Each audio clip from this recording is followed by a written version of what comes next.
गीता या किसी भी ग्रंथ में भगवान को पाने के लिए बहुत सारे नुस्खे या तरीके बताए गए हैं, लेकिन बाकी सब ग्रंथ और गीता में बताए गए तरीकों में छोटा सा अंतर है। वो अंतर क्या है? क्या वो असल में कुछ अंतर है या फिर ऐसे बाहर से दिखने के लिए अंतर है लेकिन असल में कोई अंतर नहीं है? ये बात हम आज अच्छे से जानेंगे। दरअसल में भगवान को पाने के लिए गीता में दो तरीके बताए गए हैं।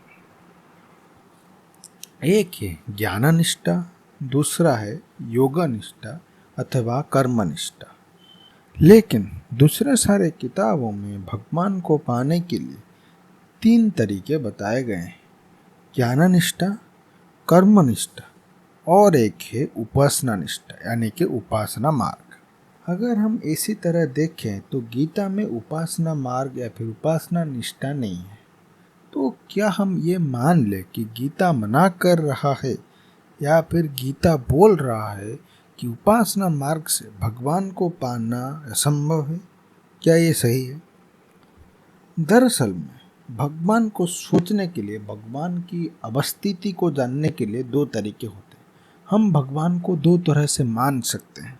पहला, हम मान सकते हैं कि भगवान हमारे जैसे ही एक इंसान है।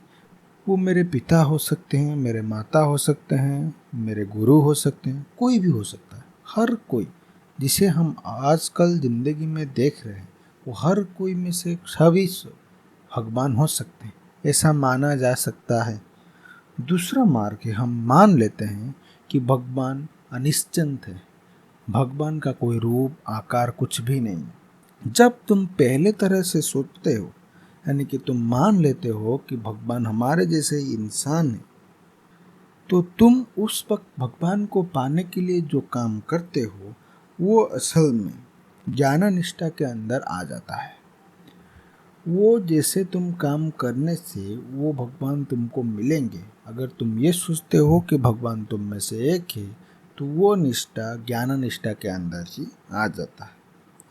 जब तुम दूसरे तरह सोचते हो यानी भगवान एक ऐसे वस्तु है जिसे हम कभी देख नहीं सकते, हम कभी जान नहीं सकते, हम कुछ भी नहीं कर सकते, तब भगवान को पाने के लिए तुम्हें जो प्रक्रिया अपनाना पड़ेगा वो योगनिष्ठा होगा।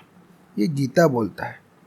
अगर ऐसा है तो भक्ति, जो उपासना को बोलते हैं, वो किसके अंदर आता है?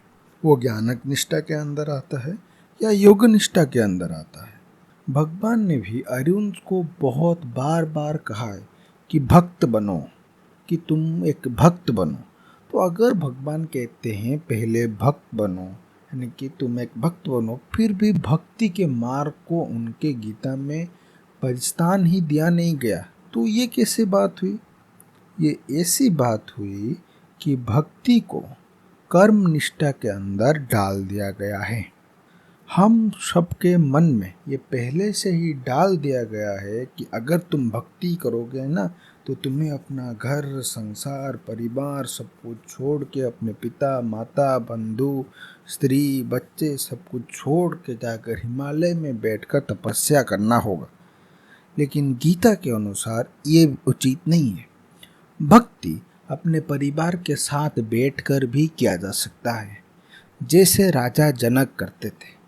राजा जनक एक सांसारिक प्राणी थे, एक सांसारिक आदमी थे, लेकिन वो उनके समय के सबसे बड़े बैरागी थे। बैरागी क्या होता है, इसको गीता में समझाया गया है कि एक ऐसा आदमी जो अपने सबसे प्रिय वस्तु पर भी क्रोध ना करे, उसे बैरागी बोलते हैं। तो आप इसमें से सवाल पूछ सकते हो, क्या हम अपने प्रिय वस्तु पर क्रोध करते हैं? हाँ, तुम अपने माँ को बहुत प्यार करते हो, तुम अपने माँ पर ही गुस्सा होगे। किसी सड़क में जा रहे हो किसी आदमी पर तुम गुस्सा नहीं हो सकते। लेकिन जो व्यक्ति अपने इंद्रियों पर इतनी संयमता ला लेता है ताकि वो अपने सबसे प्रिय वस्तु पर भी गुस्सा न हो, उसको हम बैरागी बोलते हैं। तो भगवान ने बोला है कि अगर मैं इंसान होकर पैदा होना चाहूँ तो मैं एक बैरागी बनूंगा। तो राजा जनक जो कि सीता माता के पिता थे, वो भी एक बैरागी थे। वो सांसारिक थे, उनके पास धन दौलत रत्न सब कुछ था, वो सब होने के बाद भी वो एक बैरागी थे। इसीलिए गीता कभी ये नहीं बोलता कि तुम्हें भगवान को पाने के लिए अपने संसार, अपने सब कुछ छोड़कर हिमालय या फिर किसी जंगल में बैठकर तपस्या करना होगा। तुम अपना हर दिन का काम, नित्य काम अगर अच्छे से, स्वच्छ दिल के साथ अगर अच्छे से निभाओगे, तब भी तुम भगवान प्राप्ति कर सकते हो। भगवान कभी ये नहीं चाहते कि तुम अपना घर का काम छोड़कर भगवान की प्रतीक्षा करो या फिर भगवान की पूजा करो। अगर तुम्हारे घर में तुम्हारी माँ बीमार है, तुम्हारा भाई का तबीयत खराब है, तुम्हें दवाई लाने के लिए बोला जा रहा है, तो उस वक्त तुम्हारा काम है कि तुम जाकर दवाई लाओ, ना कि भगवान की तपस्या करो। और अगर तुम उस वक्त दवाई लाते हो तो वो दवाई लाना यानी कि वो कार्य, वो कर्म भगवान को तपस्या करने से साथ से कई गुना बड़ा होगा। भगवान कभी ये नहीं बोलते कि कर्म मुझसे, मेरे भक्ति से बड़ा है, सबसे बड़ा कर्म है। यही बात ही कर्म निष्ठा बोलती है, जिसके अंदर भक्ति आती है। भक्ति किसी के अंदर आती है? भक्ति कर्म निष्ठा के अंदर आती है। कर्म निष्ठा बोलती है कि कर्म सर्वस्व है, तुम अगर कर्म करोगे तो तुम्हें फल मिलेगा। अगर इस वीडियो से मैं आपको कुछ जानकारी दे पाया हूँगा तो आप कृपया करके मेरे चैनल को सब्सक्राइब कर दीजिए।